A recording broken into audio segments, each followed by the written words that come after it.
तेरा भाई इस वक्त दादा ठाकुर के कब्जे में है। तुझको देखेंगे सितारे तो जिया मांगेंगे। बॉलीवुड के इतिहास में कई ऐसी जोड़ियां रही जिन्होंने पर्दों पर खूब जादू बिखेरा। अमिताभ, रेखा, जया, काजोल और या फिर धीरम पाजी हो या फिर अमिताभ बच्चन।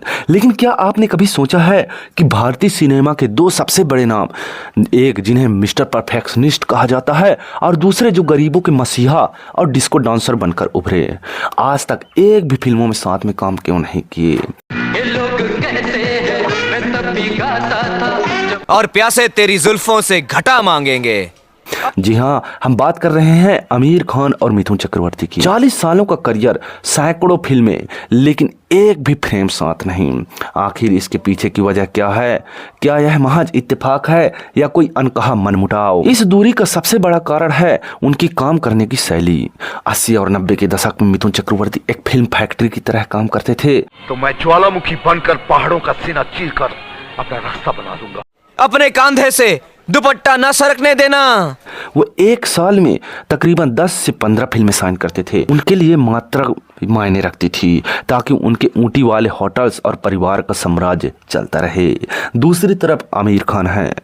कयामत से कयामत तक के बाद ही आमिर ने अपनी राह चुन ली थी। वे साल में एक फिल्म करते थे, स्क्रिप्ट पर महीनों काम करते थे और हर सीन में परफेक्शन ढूंढते थे। 10 कुत्ते मिलकर भी एक चीते का कुछ नहीं बिगाड़ सकते। तुम पर ऐसे 100 मकान कुर्बान राजा। मिथुन दा शिफ्ट्स में काम करते थे जबकि आमिर प्रोजेक्ट्स पर। इन दो अलग विचारधाराओं का एक ही फिल्म में मिलना लगभग असंभव था। 90 के दशक के मध्य में मिथुन चक्रवर्ती ने मुंबई फिल्म इंडस्ट्री से एक तरह से दूरी बना ली थी और अपना पूरा बेस ऊटी शिफ्ट कर दिया था। उस दौर में मिथुन की फिल्में एक अलग जॉनर बन गई थी जिनकी शूटिंग ऊटी में ही होती थी। तेरा भाई इस वक्त दादा ठाकुर के कब्जे में है। अगर तुमने मुझे दोबारा छोड़ने की बात की।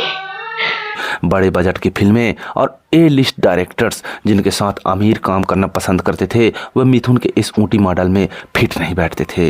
आमिर खान उस समय बड़े बैनर्स जैसे यशराज, धर्मा प्रोडक्शन की ओर बढ़ रहे थे जबकि मिथुन अपनी ही एक अलग दुनिया बना चुके थे। शाबाश अफसर, अरे इस दुनिया में बहुत कम लोग हैं। तुम्हें अपनी जान दे दूंगी। ये तुम क्या कह रही हो आरती?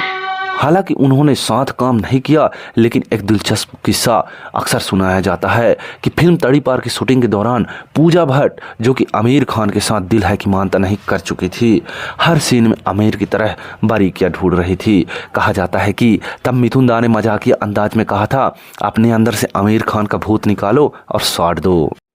ऑन ड्यूटी नॉय, ऑन ड्यूटी इंस्पेक्टर।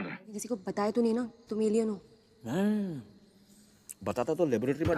यह दिखाता है कि दोनों एक दूसरे के काम करने के तरीके से वाकिफ तो थे, लेकिन उनके बीच प्रोफेशनल खाई बहुत गहरी थी। आज समय बदल गया है। मिथुन अब चुनिंदा और दमदार किरदार निभा रहे हैं, जैसा कि हमने देखा द कश्मीर फाइल में उनको देखा। आमिर भी अब एक्सपेरिमेंटल सिनेमा की ओर देख रहे हैं। हाल के कई वर्षों में रियलिटी शोज पर दोनों को एक दूसरे का सम्मान करते देखा गया है।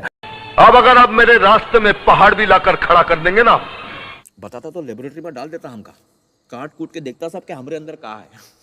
आमिर ने हमेशा मिथुन दा की स्टारडम की तारीफ की है और मिथुन ने आमिर की मेहनत का तारीफ की है। आमिर और मिथुन का साथ न आना बॉलीवुड के एक ऐसा खाली पन्ना है जिसे शायद अब कोई बेहतरीन स्क्रिप्ट ही भर सकती है।